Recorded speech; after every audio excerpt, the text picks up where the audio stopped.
Greetings from South Korea. I am Arirang News AI anchor. Here is the news making headlines today.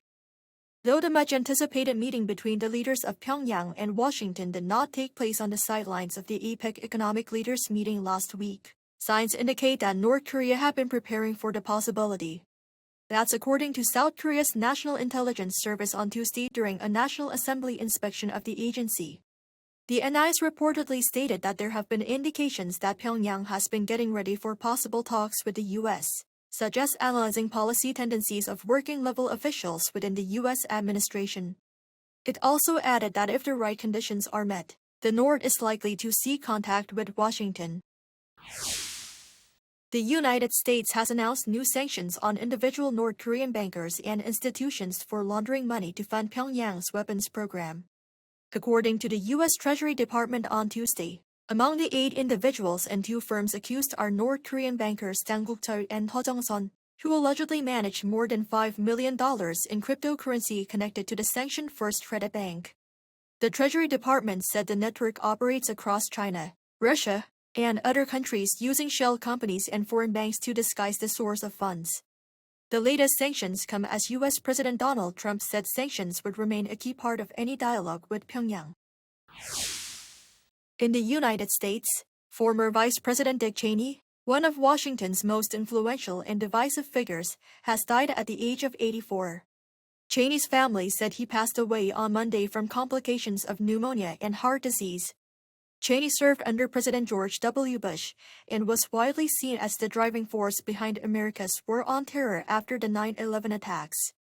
Critics accused him of shaping policies that led to the invasions of Iraq and Afghanistan, the use of torture, and expanded surveillance of U.S. citizens. Before the White House, Cheney held senior government roles including Defense Secretary under George H.W. Bush, and he later served as CEO of Halliburton. A statement from his family described Cheney as a man of courage, honor, and love for country. In Israel on Tuesday, authorities said they received the remains of what is believed to be a dead hostage from Gaza, under the U.S.-brokered ceasefire that began last month. Officials said the coffin was transferred via the Red Cross in Gaza and taken to Israel's National Forensics Center in Tel Aviv for identification. If confirmed, it would leave 7 deceased hostages still in Gaza. The transfer follows earlier body returns on Sunday and last Thursday. Under the deal, 20 living and 28 deceased hostages were to be returned within 72 hours.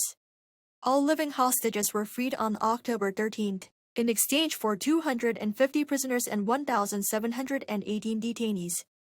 Meanwhile, Israel has also handed over the bodies of 270 Palestinians in previous exchanges linked to the truce. The U.S. government shutdown has entered its 36th day, the longest in American history, with the Senate deadlocked over a Democratic filibuster blocking a spending bill. President Donald Trump is pressing Republicans to end the standoff by eliminating the filibuster, but party leaders have resisted, warning it could backfire. The debate comes as Democrats swept key races in Virginia, New Jersey, and New York City. These results are widely seen as an early rebuke of Trump's leadership amid the ongoing shutdown. That is all from me today. Thank you for watching.